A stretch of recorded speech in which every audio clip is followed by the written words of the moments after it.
ప్రభుత్వం ఎక్కడ కూడా దాని మీద తాత్సారం చేయాలనో లేకపోతే దాని మీద పట్టించుకోకూడదని ఎక్కడా లేదు అధ్యక్ష. మేము ఎవరు చెప్పకముందే ఎంక్వైరీ చేశాం. కాబట్టి ఇప్పుడు ఏదైతే గౌరవ సభ్యులు చెప్పారో తప్పకుండా డిపార్ట్మెంట్లుగా ఎంక్వైరీ చేసి ఈ జిఎస్టీకి సంబంధించి చెప్పారో వెంటనే జిఎస్టీ డిపార్ట్మెంట్కి ఈ ట్రాన్సాక్షన్ సంబంధించిన సమాచారం అంతా తెలియజేసి వారి తరపు నుంచి తగు చర్యలు తీసుకోమని చెప్పి సూచిస్తాం అధ్యక్ష. అదేవిధంగా ఏదైతే ఇర్రెగ్యులర్ అపాయింట్మెంట్స్ ఉన్నాయో వాళ్ళందరూ కూడా చాలా మంది డిస్కంటిన్యూ చేయటమో లేకపోతే రిజైన్ చేయటమో చేశారు అధ్యక్ష. ఇంకెవరన్నా ఆ ఇర్రెగ్యులర్ అపాయింట్మెంట్స్లో ఎవరైనా కొనసాగుతుంటే వెంటనే తీసేయటం కూడా జరుగుతుంది అధ్యక్ష. అదేవిధంగా అప్పుడున్న అధికారులు ఎవరైనా కంటిన్యూ అవుతుంటే వారి మీద కూడా డిపార్ట్మెంట్ పరంగా ఏ విధంగా చర్యలు తీసుకోవాలో తీసుకుంటామని చెప్పేసి కూడా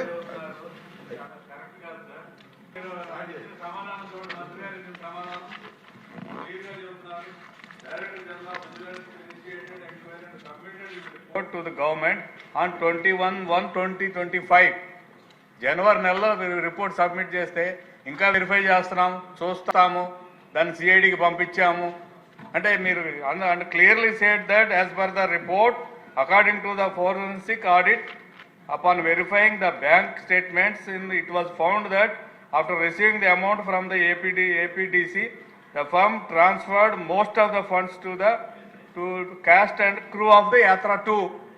క్లియర్ కనపడుతుంది. అవును కనపడుతుందని చెప్పారు. 9 నెలల క్రితం మీకు రిపోర్ట్ వస్తే ఇంకా ఉన్న వాళ్ళు ఎవరైనా ఉంటే తీసేస్తాను లేకపోతే వాళ్ళ మీద చర్య తీసుకుంటాము. ఏమిటి సార్ ఇది ఈ రకమైన సమాధానం కరెక్ట్ కాదు సార్.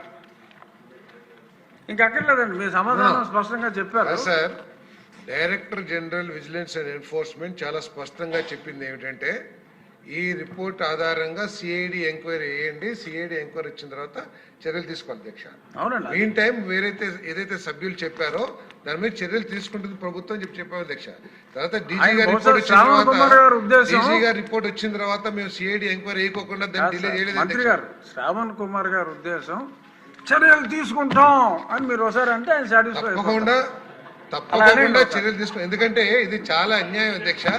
ఏ ప్రభుత్వంలో జరిగిన విధంగా అప్పుడు తమరందరూ కూడా తెలుసు, ఈ కూటమి ప్రభుత్వం వచ్చిన తర్వాత వాళ్ళు చేసిన దోపిడీలు కానివ్వండి, విధ్వంసాలు కానివ్వండి, లేకపోతే ఆర్థిక ఇర్రెగ్యులారిటీ ఏంటో అవన్నీ ఎంక్వైరీ చేస్తానికి 6 నెలలు పట్టింది అధ్యక్ష. మనం అన్ని వైట్ పేపర్స్ కూడా తయారు చేశాం. కాబట్టి దాని మీద ఎంక్వైరీ చేస్తే తప్పకుండా గట్టిగా చర్యలు తీసుకుంటాం.